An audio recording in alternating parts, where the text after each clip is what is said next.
আখিরাতের ভয়, জাহান্নামের ভয়, ময়দানে হাসরের ভয়গুলি সামনে নিয়ে ওয়া আম্মা মান খাফা মাকামা রাব্বিহি, কিয়ামতের ময়দানে আল্লাহর সামনে হিসাবের জন্য দাঁড়াইতে হবে। এই কথাটা 16 আনা অন্তরে। দুনিয়ার যত বন্ধু বান্ধব আছে কেউ নাই আমার সাথে, সেদিন ময়দানে হাসরে আমি একা। আমার চিন্তা আমাকে, কেউ আমার চিন্তা করবে না। সেদিন মাকাম রাব্বিহি, আল্লাহ পাকের সামনে দণ্ডায়মান হওয়া লাগবে। আমলনামার হিসাব নিকাশ হবে, মধ্য বছর পর্যন্ত আমলনামাগুলি সামনে চলে আসবে। ওয়া নাযাউল মাওয়াজিনাল কিসতা লিয়াউমিল কিয়ামাহ, বুখারী শরীফের সর্বশেষ বাব। আল্লাহ সুবহানাহু ওয়া তাআলার আয়াতটা তিনি সামনে পেশ করে বলছেন, কিয়ামতের ময়দানে হে আমার বান্দা বান্দি শোনো, আমি আল্লাহ জাররা জাররা পরিমাণ, চুল পরিমাণ ইনসাফের সাথে হিসাব নিব। এই জন্যে অনেক সময় মাঝে মধ্যে বলা হয়, বাবা ইনসাফের সাথে যখন আল্লাহ পাক হিসাব নেবেন তাহলে ধরা পড়ে যাব। ইনসাফ মানে কি? যা করছি তাই হুবাহু, গুনাহ করছি গুনাহ আসলো, নেক করছি নেকটা আসলো, এটাই তো ইনসাফ। তাই বহুত বুজুর্গরা মাঝে মধ্যে বলে, আল্লাহ ইনসাফের সাথে যদি তুমি আমাদের হিসাব নাও বাঁচতে পারবো না, তুমি যদি রহম করে পার করো তাহলে বাঁচবো না, তো বাঁচার কোনো উপায় নেই। ইনসাফ করলে আমরা ধরা পড়ে যাব, নিশ্চয়ই ধরা পড়ে যাব, কোনোভাবে বাঁচার উপায় নেই। ওয়া নাযাউল মাওয়াজিনাল কিসতা লিয়াউমিল কিয়ামাহ। এ বাবা রাস্তায় ঘাটে তো চলি, হাকিমুল উম্মত থানবী রাহমাতুল্লাহ আলাইহি, মুজাদ্দিদে মিল্লাত রাহমাতুল্লাহ আলাইহি, তিনি ট্রেনে উঠেছেন। ট্রেন সফর করে আইসা স্টেশনে ট্রেনটা যখন থামছে তখন একটা রুমাল দিয়া উনি একবার পুরা মাথাটা ঢেকে বলছেন। তো ওনার সাথে খাদেম আছে, বলে হযরত আপনি ট্রেনের মধ্যে এতক্ষণ যখন বসা ছিলেন ওই সময় এদিক সেদিক তাকাইছেন, দেখছেন, রুমাল দিয়ে ঢাকেন নাই, আর স্টেশনে ট্রেনটা এসে থামার পরে আপনি সাথে সাথে রুমাল দিয়ে ঢাইকা ফেললেন চেহারাটা, কারণটা বুঝলাম না। তিনি বলে যে বাবা তুমি বুঝবা না ব্যাপারটা, কারণ এখন ট্রেনটা যে আমারটা থামছে এটার পাশে ওই প্ল্যাটফর্মে আরেকটা ট্রেন থামা, আর ভারতের ব্যাপার, যেহেতু আমি এখন ট্রেনটা থামার কারণে আমি ওই দিকে তাকাই, ওই ট্রেনটার মধ্যেও দেখা যায় ট্রেনের মধ্যে অনেক বেগানা মহিলাগুলি দেখা যায়। যেহেতু ট্রেনটা থামা অবস্থায় আছে, যখন চলছিল তখন দ্রুত গতিতে চলার কারণে কোনো মানুষ বোঝা যায় নাই, কিছু দেখা যায় নাই, এই জন্য স্বাভাবিকভাবে চলছি। এখন যখন স্টেশনে চলে আসছি, ট্রেনটা যতক্ষণ এখানে থাকে আমি ওই দিকে যদি তাকাই তাহলে আমার নজর হেফাজত করতে পারবো না, এই জন্য রুমাল দিয়ে চক্ষুটা ঢেকে ফেলছি। হাকি বলো কথা।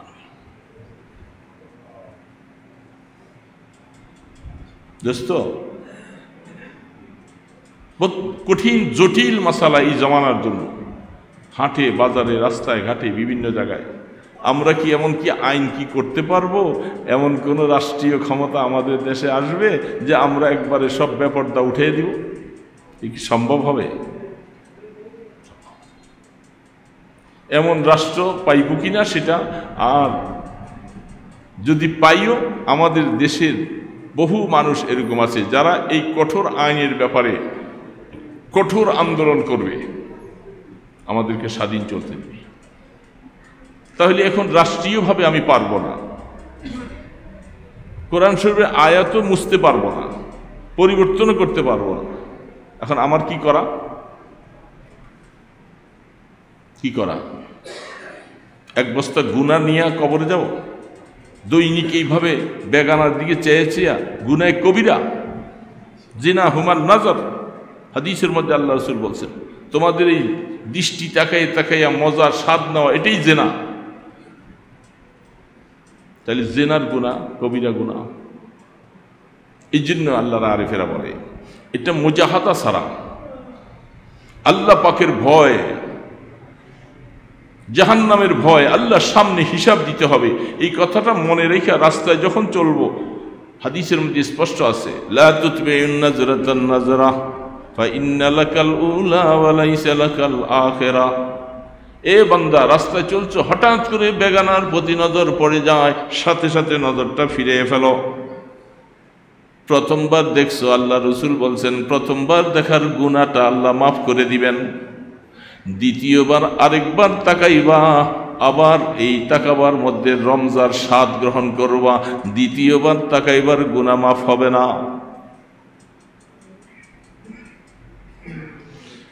রাষ্ট্রের মধ্যে আইন কঠোর করা যাবে না, মানুষকে সামাজিকভাবে বন্ধ করা যাবে না, কিন্তু আমার চোখের উপরে আমি আইন করতে পারি কি পারি না?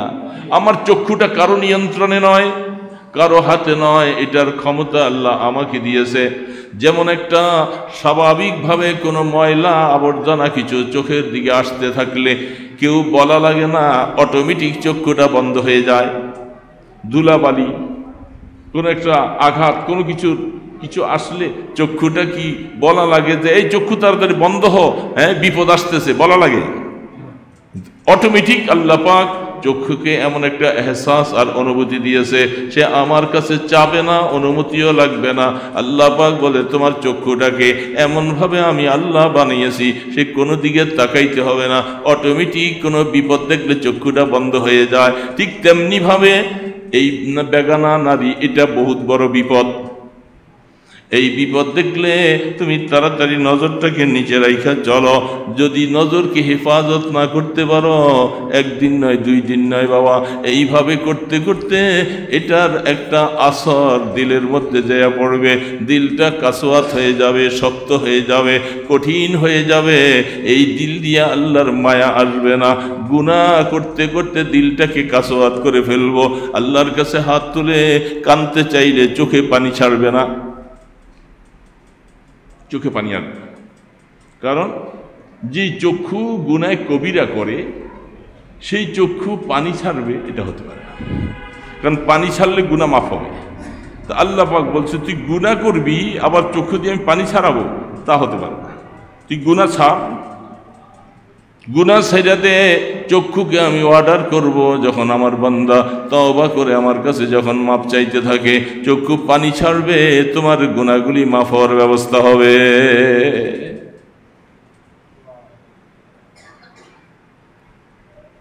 কঠিন মাসালা। এই জন্য দোস্ত,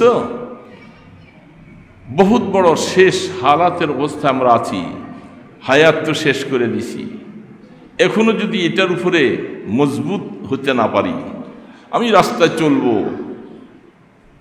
বাজারে যাব, ওই হাদিসের উপরে বেগানার দিকে নজর পড়ল, আল্লাহ পাকের জাতের উপরে ভরসা করে দ্বিতীয়বার আর সেই দিকে নজর করব না, চক্ষুটাকে নিচের দিকে রেখে চলবো। যদি এইভাবে হায়াতটা কাটাইতে পারি, আমার আল্লাহ পাকের মহাব্বত দিলের মধ্যে আসবে।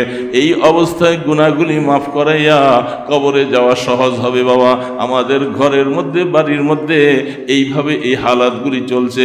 চাচাতো বোন, ফুয়াতো বোন, খালাতো বোন, সবার সাথে আমাদের ব্যবহারটা এইভাবে চলতে থাকে। তাদের পেট পিঠ খালি, নজরগুলি সব সামনে আসে। কি হালাত, হালাত কি!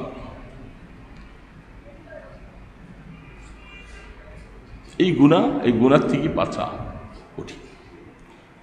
নামাজ পড়া যায়, তাহাজ্জুদ পড়ে, আওয়াবিল ইশরাকও পড়ে, কিন্তু ঘর থেকে বেরিয়ে যাওয়ার পরে গুনাহ যদি ছেড়ে দিতে পারি বাবা, সবচেয়ে বড় গুনাহ। এখনকার জামানায় অনেক সময় মাঝে মধ্যে বলে থাকি, এই জামানার জন্য যদি কোনো একজন মানুষ পর্দাওয়ালা হয়ে যেতে পারে, চক্ষুকে হেফাজত করতে পারে, সেই জামানার জন্য একজন কুতুব হয়ে যাবে, কুতুব হয়ে যাবে সে। গুনাহ কবিরাত থেকে বাঁচা তার জন্য। সমস্ত কাজগুলি করা সহজ, কিন্তু এটা করা কঠিন।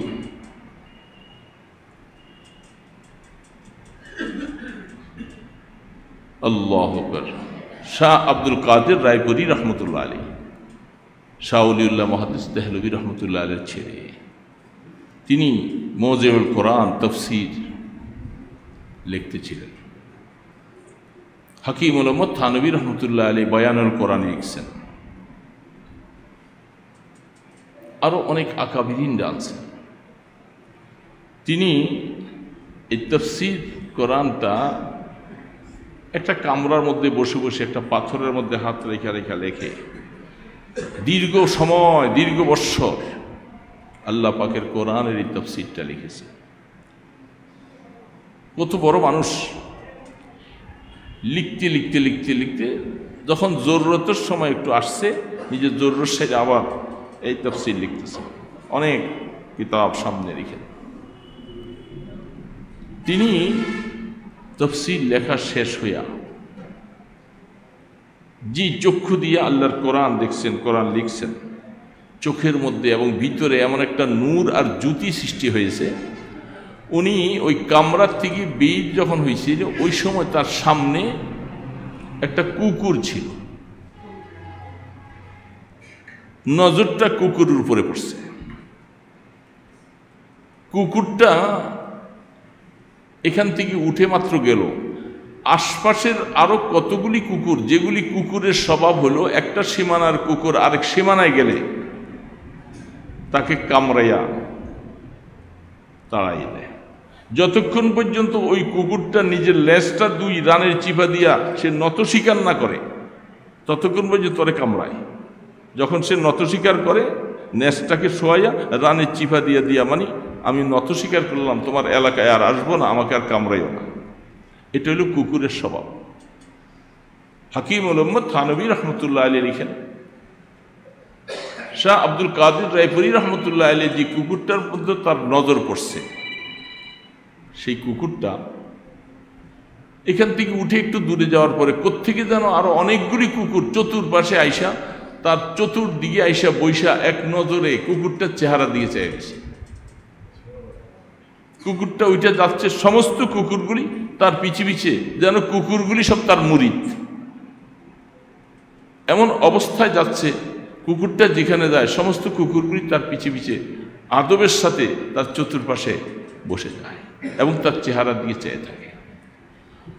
থানভী রহমতুল্লাহ আলাইহি বলেন, মাওলা, এই যে নজরটা একটা কুকুরের উপরে পড়েছে, ওই সময় এমন নজরটা যদি কোনো একজন মানুষের উপরে পড়তো, সেই মানুষটাকে আল্লাহর কুতুব বানিয়ে ছেড়ে দিত। যেমনি ভাবে আসহাবে কাহফের কুকুরটা আসহাবে কাহফের সাথে থাকতে থাকতে চলতে চলতে 309 বছর পরে তারা যেরকম ঘুম থেকে জাগ্রত হলেন, কুকুরটাও 309 বছর পরে জাগ্রত। তারা যেমন জান্নাতে যাবে, কুকুরটাকে আল্লাহ সুরত পাল্টায়া এই কুকুরটাকে জান্নাতে নিবে। আশ্চর্য কথা, নেক্সট সোহবতওয়ালাদের নজর পড়েছে একটা কুকুরের উপরে। এই জন্য বলতেছে নজরটা এটা বহুত বড় একটা দামি জিনিস। এক নজরে অনেক কিছু পরিবর্তন হয়ে যায় দোস্ত। দোস্ত, বলা সহজ, মানা খুব কঠিন। এই জন্য এই আমলটার উপরে নিজকে নিজে মুজাহাদা করা লাগবে। আমি হাজি সাহেব, কাজী সাহেব, দরবেশ সাহেব, ইমাম সাহেব, বুজুর্গ সাহেব কোনো কিছু কথা নাই। কথা হইল বেগানা নারীর থেকে আমার চক্ষুকে হেফাজত করা লাগবে, তাহলেই আমি দরবেশ, না হলে এই দরবেশের কোনো দাম নেই। সেই ছোটবেলার কথা, ছোটবেলা লালসে পালসে যারা এখন অনেক সময় নিজেরাই এখন বুড়া হয়ে গেছি, ওই চাচি চুচি আশপাশে অনেক সময়, যেটা আমি নিজে আমার এই আমলটা করতে শুরু করছি। এখন মুরব্বী মানুষ, এর ডাইরেক্ট এইভাবে বলতে পারি না যে এখন তো পর্দা করা ফরজ, আপনার আমার সামনে আইসেন না। এটা বললে গ্রামের কিছু মানুষ তারা বলবে, আরে কোলে লইছি, এত কিছু লইছি, সে এখন বড় হুজুর হয়ে গেছে আর আমাদেরকে এই কথা বলে না। এরা যদি কখনো সামনে ওইদিকে আইসা দরজার ফাঁকে ওইদিকে বৈশা আসতে চায়, আমি কয়েকদিন এই আমলটা করছি, এরা কিছু বলতে আসছে, কি এই যে মাথার নিচের দিকে দিয়া, চক্ষুর নিচের দিকে দিয়া বৈশা রয়েছে, বৈশা তার কথাটা কানে শুনতেছি, শুই না কি বলতে চাইছিল একটা জবাব দিয়া দিছি, ইনশাআল্লাহ ওয়ালা ফখরা আলাই শুকরান লিল্লাহ। একটা বারের জন্য নজরটা উঠাইয়া দেখি নাই কি বলতেছে, কারণ যখন আমি কয়েকবার যখন নিচের দিকে চাইবা বলেছি, চাইছে কথা বলতেছি, এদের বুঝে আইসা গেছে আসলে আমাদের সামনে গেলে উনি শরম পায়, আর যাব না, আর যাব না। তারাও বাঁচলো, আমিও বাঁচলাম। বাবা যদি বাঁচতে চায় নিজকে নিজে হিকমত করে বাঁচতে হবে। এই জন্য ওয়াম্মা মান খাফা মাকামা রাব্বিহি ওয়া নাহান নাফসা আনিল হাওয়া। আমার খায়সাতে নফসানি, আমার নফসে আম্মারা আমাকে গুনাহ করাবার জন্য ওত পেতে বসে আছে। আমাকে দিয়ে কিভাবে গুনাহ করাবে, আমাকে দিয়ে কি করে গীবত করাবে, আমাকে কি করে বেপরদা নারীদের মেলে নিবে, তাদের দিকে বারবার করে তাকাইতে, মজা করাইতে আমাকে চাবে। এটা আমার খায়সাতে নফসানি তাকাদা। আমি যদি সেটার থেকে বাঁচতে পারি, আল্লাহ পাক বলছে তুই আমার সামনে দাঁড়াবি, কিয়ামতের ময়দানে আমার সামনে হিসাব দিতে হবে। এই কথাটা মনে করে তুই হায়াত কাটা, আর তোর খায়সাতে নফসানির তাকাদার থেকে তুই বেঁচে থাক। আমি আল্লাহ তোকে দুনিয়াতে সুসংবাদ দিয়ে দিলাম, ফা ইন্নাল জান্নাতা হিয়াল মাওয়া, জান্নাত তোমার জন্য অবশ্যই আশ্রয় কেন্দ্র, তোমার জন্য সুসংবাদ দিয়ে দিলাম, তুমি জান্নাতের মালিক হয়ে যাবে। শর্ত তো দুইটা দিছে, তুমি জান্নাতের মালিক হইবা, শর্ত দুইটা, যে আল্লাহর সামনে দাঁড়াবে, এই কথাটা মনে করে হায়াত কাটাও। তার মানে গুনার থেকে বাঁচার জন্য এটি সবচেয়ে বড় হাতিয়ার। খায়সাতে নফসানি থেকে বাঁচতে হবে। যে নফস আমাকে ধোঁকা দিতেছে, আমাকে ধোঁকা দিতেছে, কি আর হবে, কি হবে। এই জন্য দোস্তরা, পরিবেশ অনুকূলে নাই, চলে গেছে, আপনারা কিছু মানুষ বসে আছে। আসলে রওনা দিবার সময় আবহাওয়া খারাপ। ওনাদের কাছে বলছিলাম, গতকাল তার আগের দিন 2 দিন আমাদের মাদ্রাসার বার্ষিক মাহফিল গেছে, অনেক ব্যস্ত, অনেক পেরেশানি ছিলাম এই কয়েকদিন। মাহফিল শেষ হইয়া শুইতে শুইতে 2টা 2:30 বাজে। এই জন্য অনেক বড় আয়োজন, অনেক বড় ব্যাপার। আমি বলছিলাম যে এই দিনের প্রোগ্রামটা রাখা না রাখা, তারপরও রাখছে খাদেম। তার মধ্যে আবহাওয়াটা ভালো না, তো মনে করছিলাম যে না যাইয়া থাকি ভালো।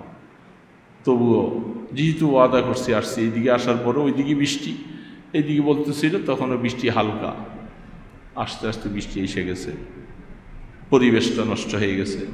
আপনারা কিছু আল্লাহর বান্দারা আসছেন, বসছেন, তারপরে কথা তো সেটা না। কথা হইল আমি আসছি, আপনারাও রইছেন, আসছেন, আমি সফর করে আসছি, আপনার এলাকার থেকে আসছে। কিন্তু এই শব্দ 2টা বললাম, এই শব্দ 2টা, এটার উপরে যদি জিন্দিগি উঠাইতে পারি বাবা, তাহলে কামিয়াবি। যে আল্লাহর সামনে যাইতে হবে, আমাকে হিসাব দেওয়া লাগবে, কোনো ছাড় নাই, কোনো ছাড় নেই। এই জন্য নিজের পিছনের জীবনের কথা স্মরণ করে আল্লাহ পাকের কাছে বিনয় বিনয় কান্দা, যে আল্লাহ ভুল তো করছি, কিন্তু সামনের জন্য যে কতদিন হায়াতে বাঁচি, এই কতদিন সাবধানতা হবে। গুনাহ করেছি, তওবা করলাম, কিন্তু আবারও গুনাহ করতেই আছি, ডেলি ডেলি, যাই না বুঝা সেটা। আল্লাযীনা ইযা ফাআলু ফাহিশাতান আও যালামু আনফুসাহুম যাকারুল্লাহ। গুনাহ করেছো এই কথা বুঝে আল্লাহ পাকের ইয়াদ করো, স্মরণ করো, যে আল্লাহ আমি ভুল করেছি, আর করবো না, আমাকে মাফ করে দাও। এরকম যদি ওয়াদা আল্লাহ পাকের সাথে করতে পারি, আহাদ পায়মান করতে পারি, আল্লাহ পাক বলছে বান্দা তোকে আমি মাফ করব। আর মাফ যদি না করে, কেমনে মাফ করাইতে হবে এটার দায়িত্ব আমার, এটার দায়িত্ব আপনার।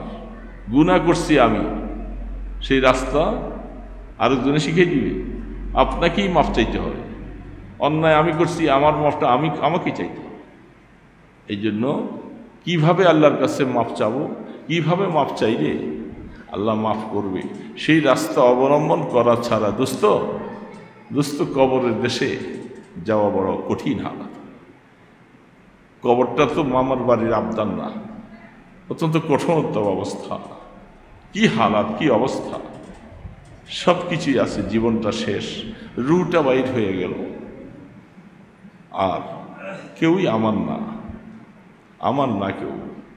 ঘর থেকে বের করে বাহিরে তেরফাল দিয়া, বৃষ্টি হইলে বাহিরে খাটের মধ্যে তেরফাল দিয়া রাখো, আর ঘরের মধ্যে খাটের মধ্যে আর শোয়া রাখবে না। ঘরওয়ালারা বলবে, ভয় করে, এই লাশ ঘরের মধ্যে রাখো না, বাচ্চা কাচ্চারা ভুল করে। কি একটা জীবন! এই ঘরওয়ালাদের জন্য এত কিছু করলাম, কত জায়গায় কত নামাজ কাজা করছি, কত নামাজ ছেড়ে দিছি এই ঘর ঘর বাড়ি বাড়ি করতে করতে। আর এখন আমার রুটা চলে গেছে, বাজে এখন আর ঘর রাখা যাবে। বৃষ্টি পড়ে, বাহিরের তারফল দিয়ে রাখো, মানুষ আসবে, গোসলের ব্যবস্থা হবে, কবর হবে, জানাজা হবে।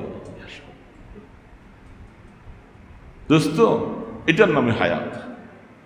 এই হায়াত আখের ঠিকানা কবর।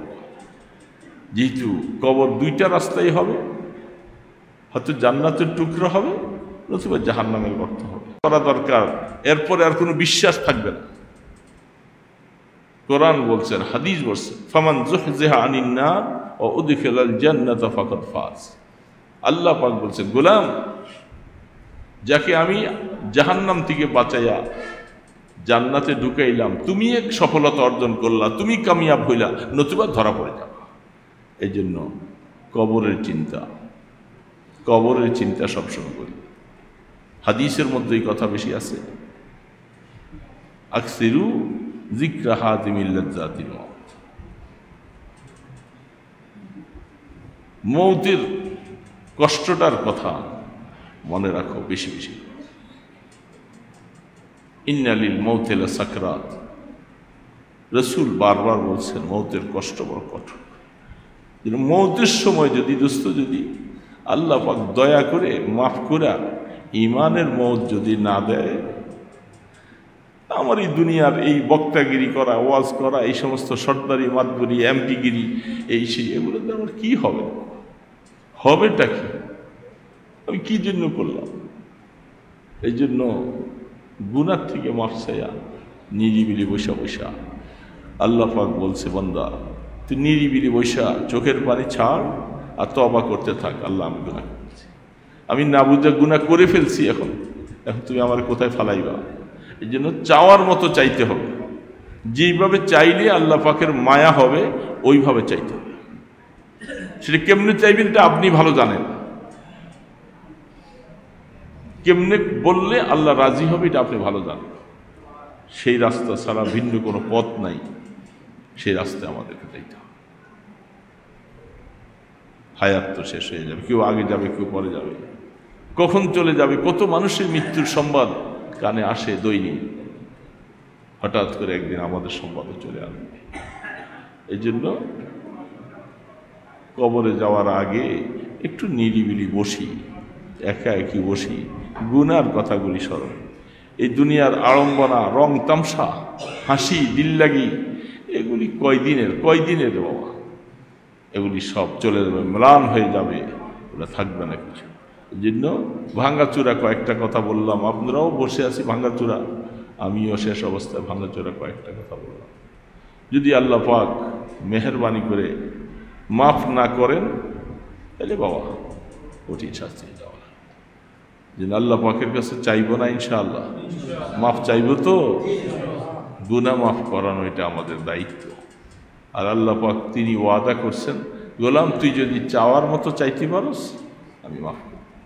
এই জন্য আল্লাহ পাক আমাদেরকে সেই তৌফিক দান করেন, গুনাহ মাফ করে যেন কবরে যাইতে পারি। বড় মিয়া ছোট মিয়া, কোনো মিয়ার কোনো কথা নাই, সমস্ত নিজের মুআমেলা নিজে সাফ করা লাগবে। গুনাহ আমি করছি, আমার মুআমেলা আমি জানি।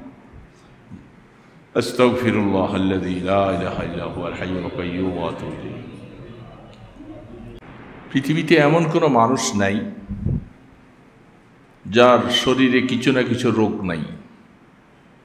একজন মানুষও খুঁজে পাওয়া যাবে না, কারোটা বেশি কারোটা কম। এবং সমস্ত মানুষ সারা পৃথিবীর, শুধু বাংলাদেশ নয়, সবাই সুখে আছে, কোনো দুঃখ নাই, এমন মানুষ খুঁজে পৃথিবীতে পাওয়া যাবে? কি বলেন আপনারা, পাওয়া যাবে? আমার কথা একমত না মনে হয়। তাহলে আপনি একটু খুঁজে দেখেন যে একজন মানুষ পরিপূর্ণ সুখে আছে, কোনো রকমের দুঃখ নাই, একটা মানুষ আপনি খুঁজে বের করে নিয়ে আসেন। হাকিম উম্মত থানবী রহমতুল্লাহ আলী বলতেছে, তিনি ঘটনাটা লিখছেন তার মলফুজাতে। একজন মুস্তাজাবুদ দাওয়াত ছিলেন, আল্লাহ পাকের কাছে যখন যা চান আল্লাহ পাক তা দান করেন। তার দরবারে একজন মানুষ যাইয়া দোয়া করতে বলছে যে হুজুর আমার জন্য একটু দোয়া করেন, আমি যেন সম্পূর্ণ সুখে থাকতে পারি। আল্লাহর ওলি বলছেন, আসলে তো এটা সম্ভব না, অসম্ভব একটা জিনিস আপনি চাইছেন, তবে আপনি কেমন শান্তি চান, কোন লোকটার মতো শান্তি চান, এমন একটা লোক আপনি আমার সামনে নিয়ে আসেন, আমি দোয়া করব যে এই লোকটার মতো আল্লাহ তাকে বানিয়ে দেন। তিনি চলে গেলেন, বহু জায়গায় ঘুরছে,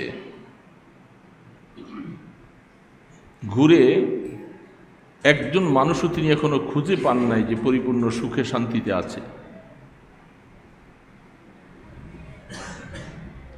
এক জমিদারের বাড়ি, সেই বাড়ির পাশে দিয়ে যাচ্ছিল, সেখানে দেখে যে বাগানে সুন্দর সুন্দর ছেলে, দুইজন সন্তান, তারা খুব ফুটফুটে, আর তিনি চেয়ারে বসে তাদের খেলাগুলি দেখতেছেন। চাকর চাকরানি অভাব নাই, খুব সুন্দরভাবে পরিবেশে, বাড়ি সুজলা সফলা সব কিছু আছে।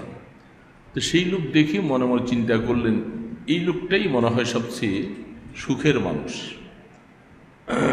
সে যাইয়া তাকে বললেন যে ভাই, আমি এই ব্যাপারে এক আল্লাহর ওলির কাছে গিয়েছিলাম, তিনি আমাকে একজন মেসাল দৃষ্টান্ত পেশ করে কার মতো সুখ চাই, আমি বহু খুঁজে আপনাকে নির্বাচন করেছি যে আমি তার কাছে যে বলবো যে আপনার নাম ঠিকানাটা আমাকে দেন, অমুক গ্রামের অমুক এলাকার ওই ভদ্রলোক, আমার সুখটা যেন তার মতো হয়।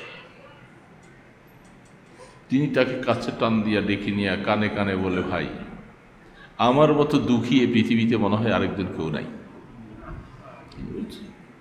কি বলতেছেন, অভাব? কোনো কিছুর অভাব নেই, আপনার আড়ম্বনার অভাব নাই, সব কিছু।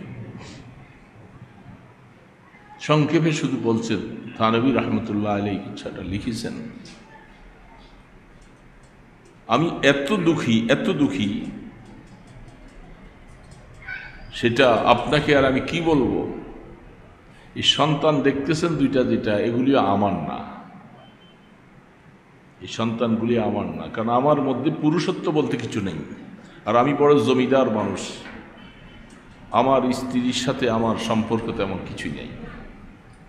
আর এই কথাটা কোথাও ব্যক্ত করলে আমার জমিদারির উপরে কলঙ্ক হবে, মানুষ হাসবে, এই জন্য বলতেও দেই নেই। এটা আমার বাসার একটা চাকরের সাথে মিলামিশা করে সে জীবন কাটাচ্ছে, আর সেখান থেকে সন্তান সব কিছু দেখতেছে। সেই লোকটা মাথায় হাত দিয়ে আইসা বলতেছে, বুঝতে পারছি যে এই আসলে তিনি যে বলছেন পৃথিবীতে সুখের কোনো মানুষ নাই, সম্পূর্ণ মানুষই কিছু না কিছু সমস্যার মধ্যে আছে, একজনও নাই, আমার আর দোয়া করা লাগবে না, আমি বুঝছি যে পৃথিবীতে সুখ থাকার মতো কিছু নাই। এটাই বাস্তব কথা। এই পৃথিবীতে সবাই সুখে আছে এই কথা বললে এটা ভুল হবে, কারণ এটার নাম তো বেহেশত না। বেহেশত আকে আজারে নবাশত, কাছে রাবা কাছে কারে নবাশত। একমাত্র সুখের জায়গা হলো আল্লাহ পাকের জান্নাত, যার যেখানে দুঃখ বলতে একটা চুল পরিমাণ কোনো দুঃখ নাই। কি বলেন আপনারা?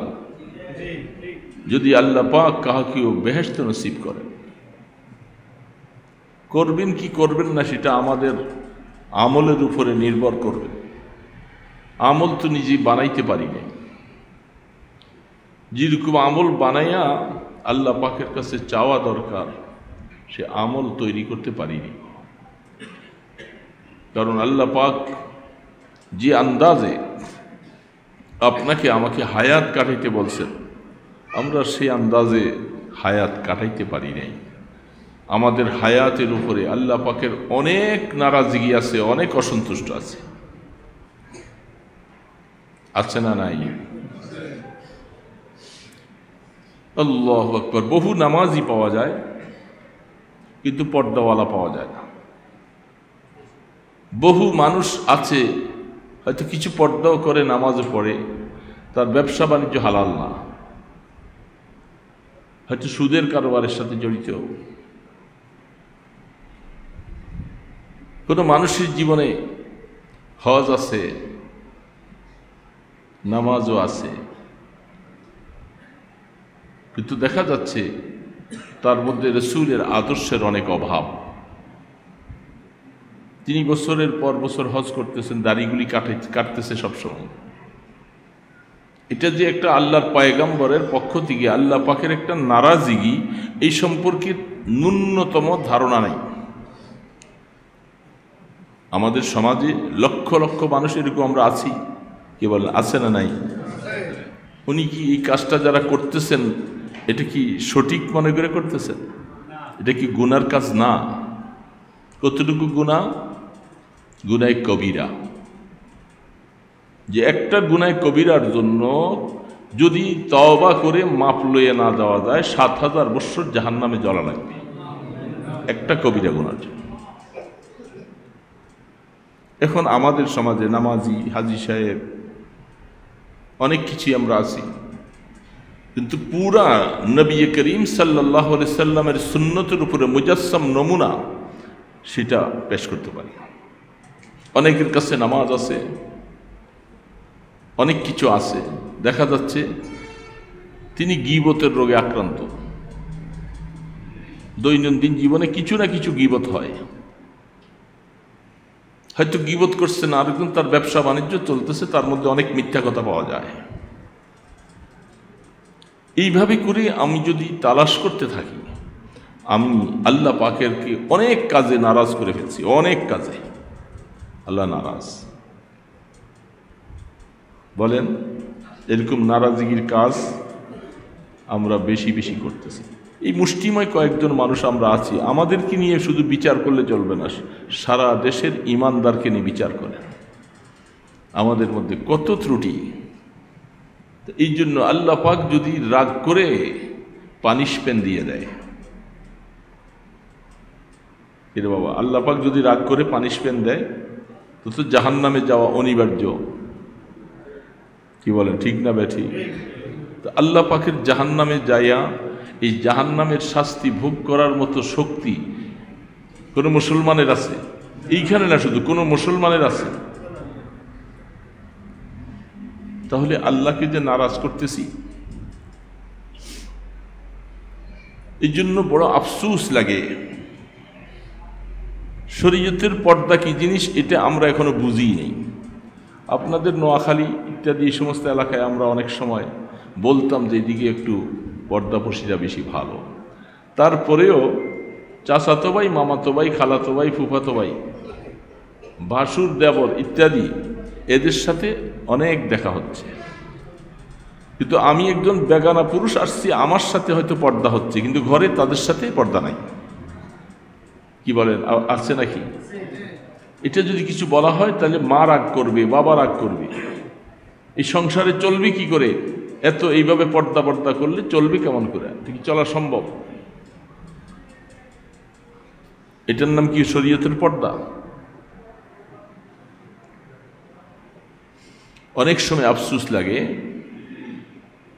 আমি একটু আগে আসতে আমার খাদেম আমাকে ফেসবুকে একজনের লেখা দেখাইছে, এই যে এখন ঢুকতে, তো তিনি বলতেছেন আল্লাহ রসুল মেয়েদেরকে দিয়ে জিহাদের ময়দানে অনেক সময় অনেক শক্ত শক্ত কাজ নিয়েছেন, এই জন্য মেয়েদেরকে পর্দার ব্যাপারে এত কিছু কঠোরতা করা যাবে না, এদেরকে তাদের অবস্থার উপরে ছেড়ে দেওয়া চাই। কি কথাটা সঠিক না মিথ্যা বলে তো ভুল? রসুল মেয়েদেরকে দিয়ে অনেক কঠিন কঠিন কাজ করাইছেন, জিহাদের ময়দানে বিভিন্ন জায়গায় করাইছেন। এই জন্য তারা যেভাবে চলতে চায় চলুক, তাদের পর্দার ব্যাপারে কঠোরতা করা ঠিক হবে না, এটা লিখছে ফেসবুকে। অথচ উনি অনেক ব্যাপারে, ইসলামের ব্যাপারে অনেক গবেষণা করেন। তুই কোরআন কি বুঝলো? কোরআন কি বুঝছে বাবা বলেন? কি আমি ভুল বুঝছি না আপনারা ভুল বুঝছেন, না আসলে কোরআনের তাফসীর কারো কারা ভুল বলছে? যে সমস্ত জায়গার মধ্যে উহুদের যুদ্ধের মধ্যে বুখারী শরীফ খুলে দেখেন, যখন গমসান লড়াই হয়ে 70 জন শহীদ হয়ে গেল, সেই সময় কিছু মহিলারা তারা পর্দাওয়ালা, পর্দার সাথে সেখানে এই লোকগুলাকে সেবা করার জন্য সেখানে তারা উহুদের ময়দানে ছিলেন। তারা পানি আনছে, তাদের রক্ত ঝাড়তেছে, রক্তগুলি ধুইতেছে, পানির পিপাসা, পানি দিচ্ছে, কিন্তু তারা কি এইভাবে বেপরদুকি অবস্থায় যেভাবে চলতে মনে চায় এমনি চলবে, আর তারা এই শহীদদের খেদমত করছেন। এই কথাটা রসুলের উপরে, রসুলের জামানার এই কথাটা বলা, রসুলের উপর একটা মিথ্যা তোহমত দেওয়া হবে।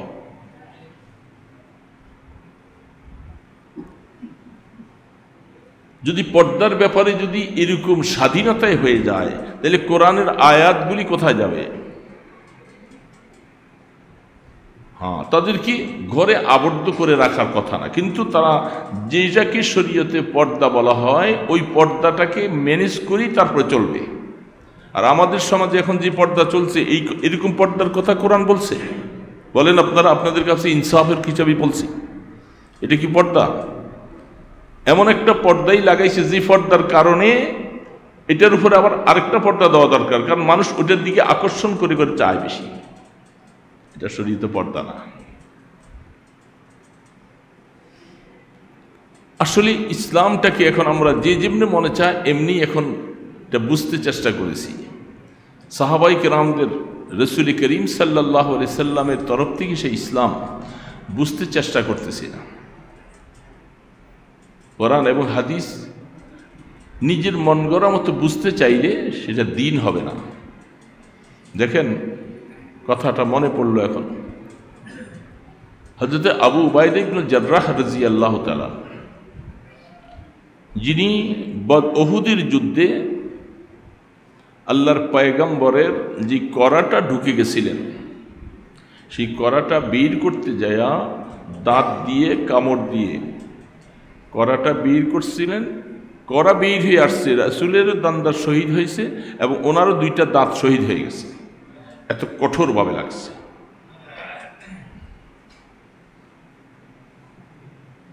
সেই আবু উবাইদা ইবনে জাররাহ রাদিয়াল্লাহু তাআলা আনহু খলিফাতুল মুসলিমিন ওমরে ফারুক রাদিয়াল্লাহু তাআলা আনহুর জামানায় ওনাকে মুলকে শামের গভর্নর করে পাঠানো হয়েছে। যেই মুলকে শাম, যেখানে আজ ফিলিস্তিনদের উপরে কি নির্যাতন চলছে, যেটা আজ আমাদের কারো আর জানার বাকি নেই। প্রত্যেকটা দিন পেপারটা খুললেই দেখা যায় তাদের কঠোর নির্যাতন চলছে। সারা পৃথিবীর মোড়লরা শুধু কেবল ইশারা বলতেছে, যুদ্ধ বন্ধ করো, এই করো, সেই করো, পরিপূর্ণ পদক্ষেপ কেউই নিচ্ছে না। আর আমাদের ভাইদেরকে অকাতরে শহীদ করে দেওয়া হচ্ছে। সেই ইহুদিবাদ, সেই মুলকে শাম, যেখানে ময়দানে হাসরের মিডল হবে, কিয়ামতের ময়দান হবে, তো ময়দানে হাসর কায়েম হবে, পৃথিবীর মিডলটা ওইখানে, যেখানে ময়দানে হাসর আল্লাহ পাকের আরশে আজিম নিয়ে যেখানে বিচার কার্য সম্পাদন করবেন, সেই মুলকে শাম, যেখানে সমস্ত নবী রসুলদের আগমন ঘটেছিল, আর যেই দেশে হাজার হাজার নবীদের কবর রয়েছে, সেই ফিলিস্তিন, সে পবিত্র ভূমিতে। তো বুঝার বিষয়, আসলে অনেক সময় আকল অনেক কিছু বুঝে আসে না। সেইখানে এত নবী রসুলদের আগমন, যেই বাইতুল মুকাদ্দাসে রাহমাতুল আলমের জীবনের শেষ মিরাজের রাত্রে রসুল, যেখানে সমস্ত আম্বিয়া কেরামদের সমাগম, যেখানে এর থেকে পবিত্র জায়গা তো খুব কমই আছে, কিন্তু সেই জায়গাটার উপরে ইহুদি নাসারাদের কত আক্রমণ, কতবার ভাঙা হয়েছে, কতবার কি হয়েছে।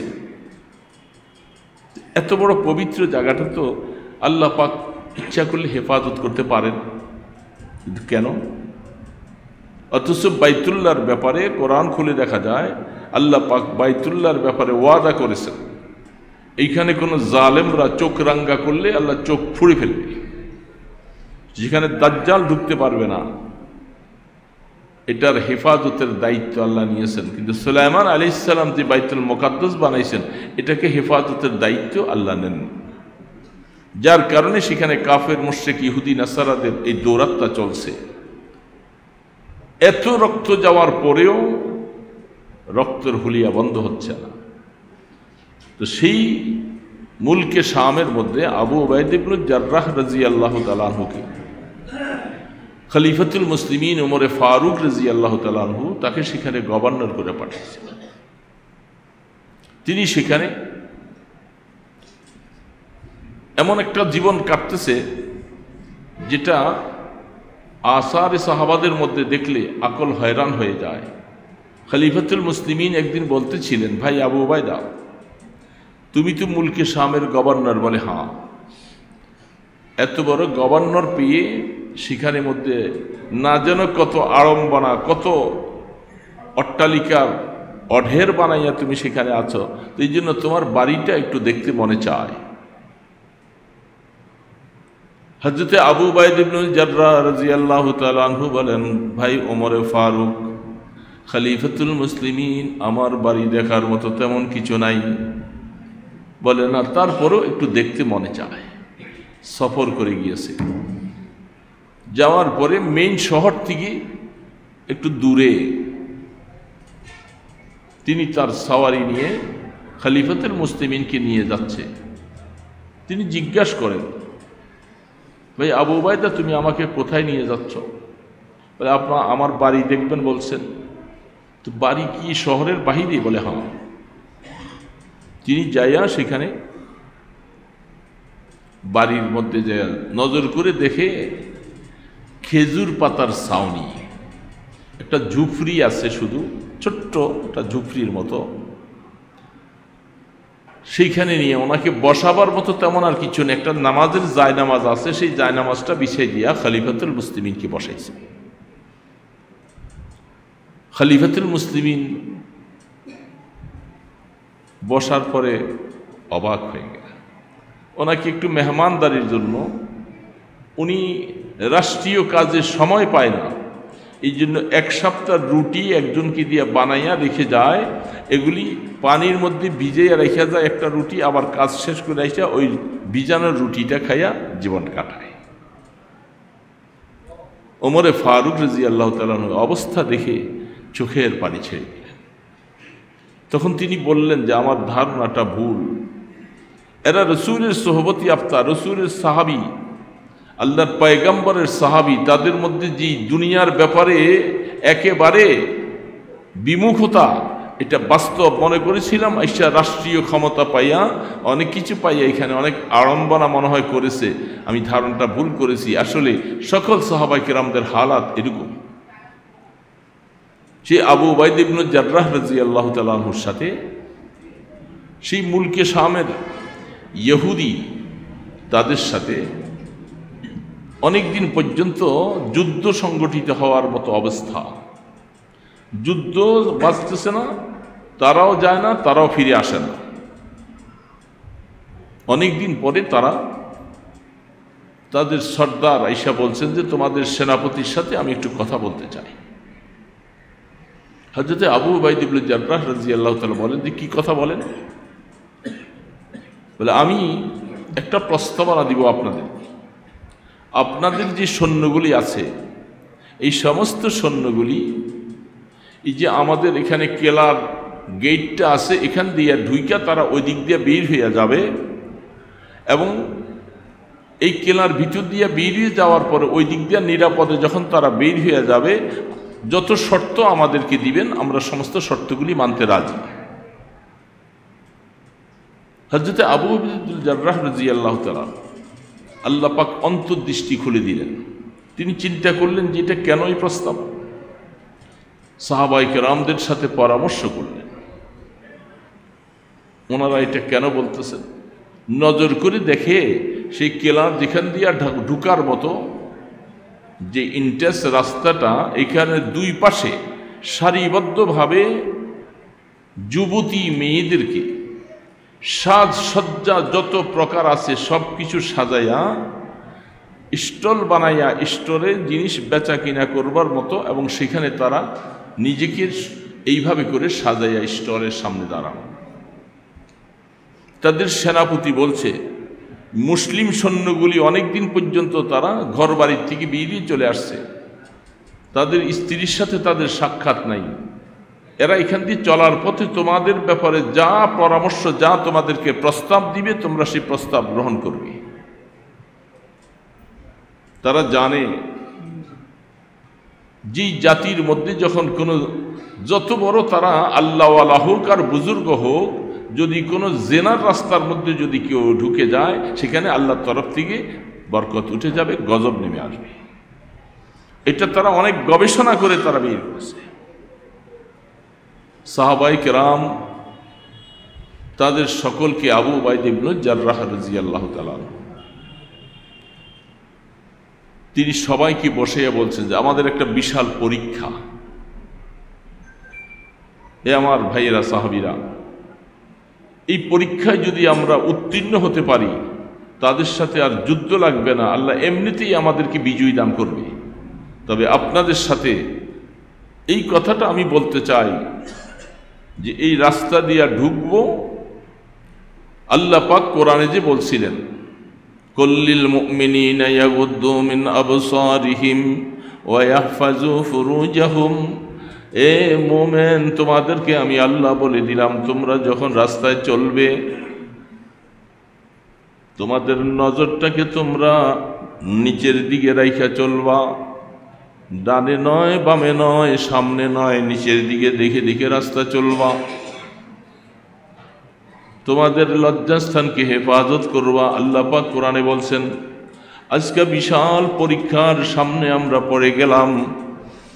পরীক্ষাটা আল্লাহ পাক দেখতে চান। সকল সাহাবায়ে কেরাম যারা এখান দিয়ে যাব নজরকে নিচের দিকে রাখবো, ডানে বামে দেখব না। সবাই পারবেন কিনা এই ওয়াদাটা আগে করেন। সমস্ত সাহাবায়ে কেরাম কোরআন শরীফের আয়াতটা দেখে আল্লাহর জাতের উপরে বিশ্বাস করে সেনাপতির সাথে ওয়াদা করেছেন আপনি নিশ্চিত থাকেন ইনশাআল্লাহ নফসের তাকাজায়, নফসের ফেরেবে পরে আমরা ইনশাআল্লাহ অধিক তাকাবো না। যেহেতু নফস আমাকে খারাপ দিকে নিয়ে যায়, আমি আল্লাহ পাকের ওয়াদাটাকে পালন করব। এই বলে সেনাপতি সাহেব তিনি সবার পিছে হযরত আবু উবাইদা রাদিয়াল্লাহু তাআলা আর সমস্ত সাহাবায়ে কেরামগুলি তারা নিচের দিকে চাইয়া এক দৃষ্টিতে দেখে কিলার এখান দিয়ে ঢুকছেন, ওই রাস্তা দিয়ে বেরিয়ে গেছে। তাদের সেনাপতি তাদের সৈন্যরা এসে বলতেছে এই যে মুসলিম বাহিনীগুলি এরা এখান দিয়ে চলে গেল, তোমাদের সাথে কার কোনো কথাবার্তা কি হয়েছে? তারা বলতেছে যে এই লোকগুলি কি মানুষ কিনা না অন্য কোনো জাতি, আমাদের সন্দেহ হয়ে গেল। মানুষ আমাদের এই সৌন্দর্যতা দেখে, আমাদের রূপচর্চা দেখে মানুষ কোনোদিন আমাদের দিকে তাকাবে না, এটা হতেই পারে না। সম্ভবত এরা মানুষ না। কি বলতেছ? বলে হ্যাঁ, একজন পার্সন, একজন ব্যক্তি আমাদের দিকে একটু চক্ষু তাকাইয়া দেখেনি। আবু উবাইদা রাদিয়াল্লাহু তাআলার কাছে সেনাপতি যে বলছে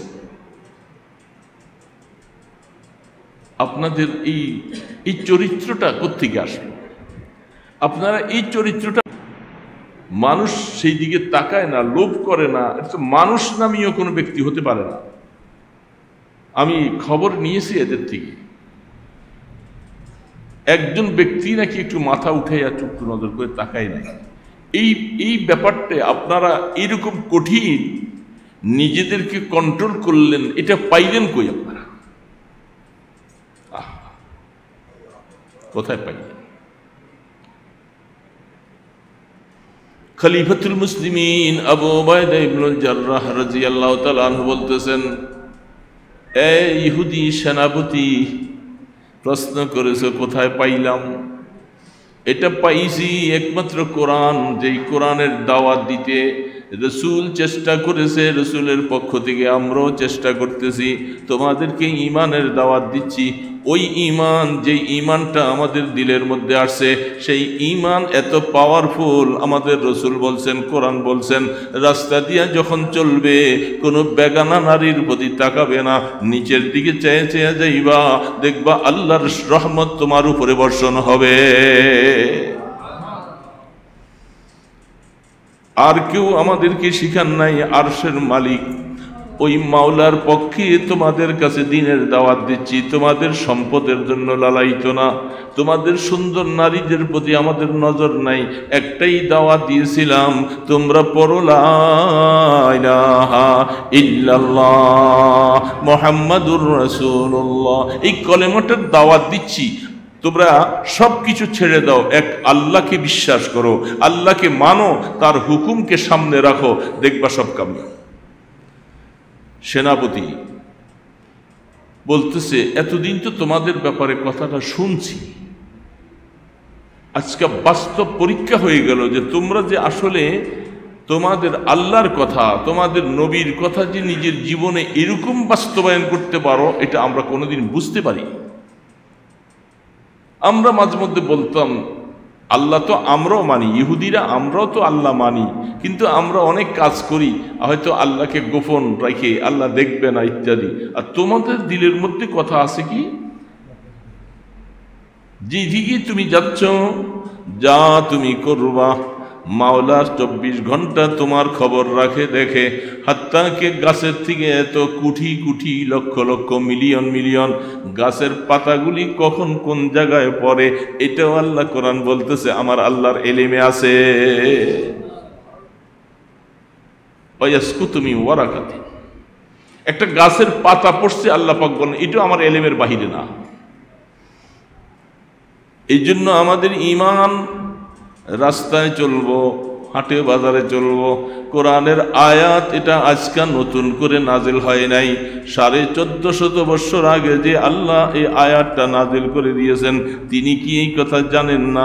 শেষ জামানায় আমার বান্দারা আসবে, তাদের সামনে গার্মেন্টস ফ্যাক্টরি, বিভিন্ন রকমের নারীরা সাজসজ্জা করে রাস্তায় ঘাটে উলঙ্গপানা বেহায়াপানা করে চলবে। সেইখানে আমার ইমানদারেরা কেমন করে তারা ইমানটা বাঁচাবে, তাদের নজরের মধ্যে জিনার গুনাহ যেন না আসে, এই কথাটা আমার আল্লাহ ভালো করে জানেন।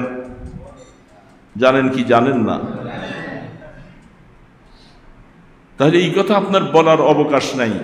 রাসূলের জামানায় ওরকম বেপরদা ছিল না, সাহাবাদের জমানায় এরকম বেপরদা ছিল না। এখনকার আমরা যে জমানায় আসছি, আমাদের চতুর্দিকে বেপরদার সাইলাব, আমরা এর মধ্যে কেমনে চলবো? তাহলে এই কথা বললে আয়াতটা পাল্টাই দিতে হয়, নাউজুবিল্লাহ। আয়াত পাল্টাইয়া, আয়াত তো কোরআনের। কুল্লিল মুমিনিনা ইয়াগুদ্দু মিন আবসারিহিম ওয়া ইয়াহফাযু ফুরুজাহুম। মোমেন পুরুষকে বলছেন, মোমেনা মহিলাদেরকে বলছে রাস্তায় ঘাটে চলবা, নজর হেফাজত করো, নজর বাপস্তে কদম, নিচের দিয়ে চেয়ে চেয়ে চলবা। কোরআন শরীফে আল্লাহ পাক আরেক জায়গায় একটা আয়াত বলছে, শয়তান বলতেছে আমি এই ইমানদার মুসলমান, তোমাদেরকে ধোঁকা দেওয়ার জন্য ডান পাশের থেকে ধোঁকা দেই, বাম পাশের থেকে জাল দিয়ে তীর নিক্ষেপ করি, সামনের থেকে করি, পিছনের থেকে করি। দিক তো 4টা না, দিক 6টা, বলেন কয়টা? 6টা, ভুলে গেছেন? 4টা উপরে আর নিচে। শয়তান বলতে যায়া 4টা দিকের কথা বলছে। যতভাবে তোমরা রাস্তায় চলবা, যেদিকে চলবা, আমি চতুর্দিক থেকে তোমাদেরকে আক্রান্ত করব, চতুর্দিক থেকে। আল্লাহ পাক বলে শয়তান আক্রান্ত করার জন্য যখন বলছে, তারে আমি ক্ষমতা দিছি, যাও তুমি আক্রান্ত করো, কিন্তু সে 2টা দিকের কথা সামনে আনে নাই, নিচের আর উপরের দিকের কথা সে বলে নাই। আল্লাহ সুবহানাহু ওয়া তাআলা বলেন শয়তান দুইটা দিকের কথা বলে নাই, দুই দিক থেকে আক্রান্ত করার মতো ক্ষমতা তার নাই। এই জন্য নিচের দিকের থেকে তোমাকে নজর করে চলতে বলছি, কারণ নিচের দিকে চেয়ে চেয়ে যখন চলবা শয়তানের আক্রমণ থেকে তুমি বাঁচবা। আর উপরের দিকের থেকে আক্রমণ করতে পারবে না, তখন আমি আল্লাহ আমার বান্দার উপরে উপর থেকে রহমত নাজিল করব।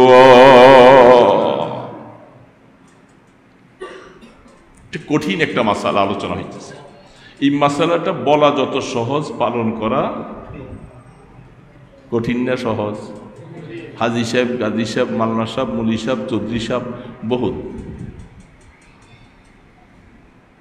হাকিম আখতার ফারুক সাহেব রহমতুল্লাহ আলাইহি তিনি লিখছেন, তার সাথে কিছু মুরিদান আলেম ওলামা সফর করতেছেন।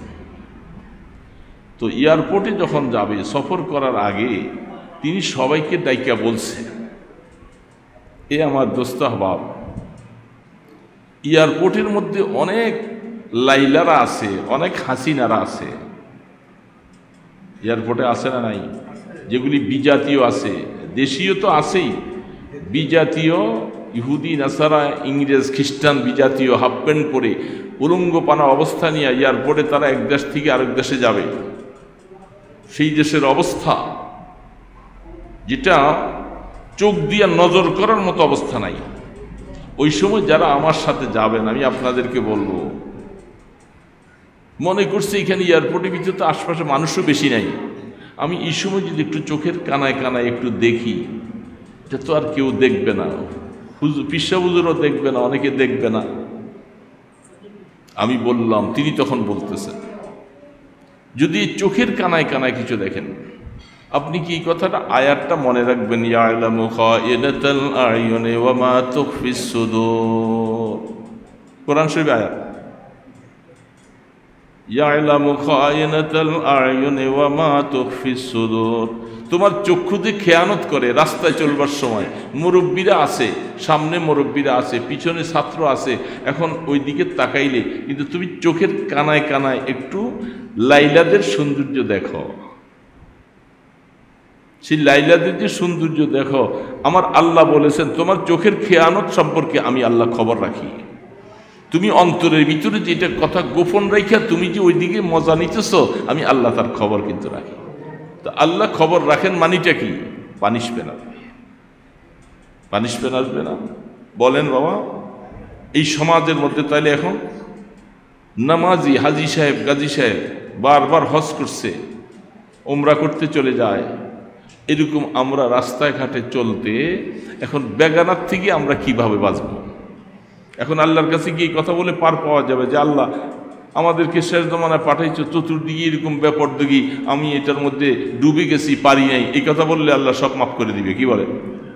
হ্যাঁ, এটার জবাব। কঠিন মাসালা, এটা কঠিন সাবজেক্ট, এটার জন্য মুজাহাদা করা লাগবে, আল্লাহ পাকের আয়াত সামনে রাখা। আস্তাগফিরুল্লাহাল্লাযী লা ইলাহা ইল্লা হুয়াল হাইয়ুল কাইয়্যুম ওয়া আতুবু ইলাইহি। আস্তাগফিরুল্লাহাল্লাযী লা ইলাহা ইল্লা হুয়াল হাইয়ুল কাইয়্যুম ওয়া আতুবু ইলাইহি। লা হাওলা ওয়া লা কুওয়াতা ইল্লা বিল্লাহিল আলিয়্যিল আযীম। লা হাওলা ওয়া লা কুওয়াতা ইল্লা বিল্লাহিল আলিয়্যিল আযীম। আল্লাহুম্মা সাল্লি আলা মুহাম্মাদিন ওয়া আলা আলিহি ওয়া আসহাবিহি ওয়া বারিক ওয়া সাল্লিম। আল্লাহুম্মা সাল্লি আলা মুহাম্মাদিন ওয়া আলা আলিহি ওয়া আসহাবিহি ওয়া বারিক ওয়া সাল্লিম। আল্লাহুম্মা সাল্লি আলা মুহাম্মাদিন ওয়া আলা আলিহি ওয়া আসহাবিহি ওয়া বারিক ওয়া সাল্লিম। আলহামদুলিল্লাহি রাব্বিল আলামিন। আলহামদুলিল্লাহি রাব্বিল আলামিন। والصلاة والسلام على أشرف الأنبياء والمرسلين. يا حي يا قيوم ইয়া রহমান ইয়া রহিম, ইয়া গফফার ইয়া সত্তার, ইয়া যাল কুওয়াতিল মাতিন। আল্লাহ, মানুষের সামনে এতক্ষণ যা কথা বলছি, এত গুনাহ, যে গুনার কারণে তোমাকে নারাজ করে ফেলছি। আল্লাহ, জবান দিয়ে কথা বলার সাহস হারিয়ে ফেলছি। আল্লাহ, আল্লাহ, গুনাহগুলি মাফ করে দাও গো আল্লাহ। আমরা কবরের যাত্রী, আত্মীয় স্বজন, মা বাবা সবাইকে কবরে রেখে দিছি গো আল্লাহ। খবর নেওয়া যায় না কে কি অবস্থায় আছে। আমরা এই ঘর বাড়িতে থাকি, এখন মৃত্যু হলে আমাকে লাশ বলে বলে বাইরে ফেলে রাখবে, আমার সাথে কেউ যাবে না, আমাকে সাদা কাপড়ে পেঁচাইয়া এতিমের মতো হাজার মন মাটি বুকের উপরে চাপা দিয়া শোয়াইয়া দিয়ে আসবে। মুনকার নাকির আইসা প্রশ্ন করবে, আলেম ফাজল মুহাদ্দিস মুফতি হাজি গাজী সবাইকে প্রশ্ন করবে। এই প্রশ্নের জবাব যদি দেওয়া না যায়, কবরটা জাহান্নামের গর্ত হয়ে যাবে গো আল্লাহ। এ রহমানুর রহিম, কবরে মুনকার নাকিরের সওয়ালের জবাবগুলি আসান করে দিও গো আল্লাহ। আপনি রহনুমাই করেন মাওলা, আমাদের কবরকে রহমতের কবর বানাইয়া দিও আল্লাহ। কবরকে সাপ বিচ্ছুর গর্ত বানাইও না, জাহান্নামের গর্ত বানাইও না। কবর কবর বলতেছি, কলিজাটা থরথর করে কাঁপে। অন্ধকার কবরে কেমনে থাকবো মাওলা? কবরের বন্ধু কে হবে গো আল্লাহ? এমন কোন আমল নাই যে আমলগুলি নিয়ে তোমাকে দেখাইতে পারি গো আল্লাহ। ছেলেবেলার খেলের মতো হায়াত শেষ করে দিছি আল্লাহ, এখন তো আর পারি না। বার্ধক্য চলে আসছে, অসুস্থতা চলে আসছে, মনে চাইলো অনেক কিছু করতে পারি না গো আল্লাহ। রহমতের হাতে ধৈর্য লও না আল্লাহ। আল্লাহ, শয়তানের হাতে ছেড়ে দিও না। শয়তান আমাদেরকে বেঈমান বানাইবার চেষ্টা করবে গো আল্লাহ। তুমি আমাদের বন্ধু হইয়া যাও গো আল্লাহ। তুমি বলছো মুমিনের বন্ধু তুমি আল্লাহ, আনতা ওয়ালি ফিদ দুনিয়া ওয়াল আখিরাহ। আল্লাহ, তুমি আমাদের ওলি এবং মুরব্বি হয়ে যাও আল্লাহ। মওতের বিছানায় যখন শোয়াইয়া দিবা, রহমতের ফেরেশতা পাঠাইয়া দিও গো আল্লাহ।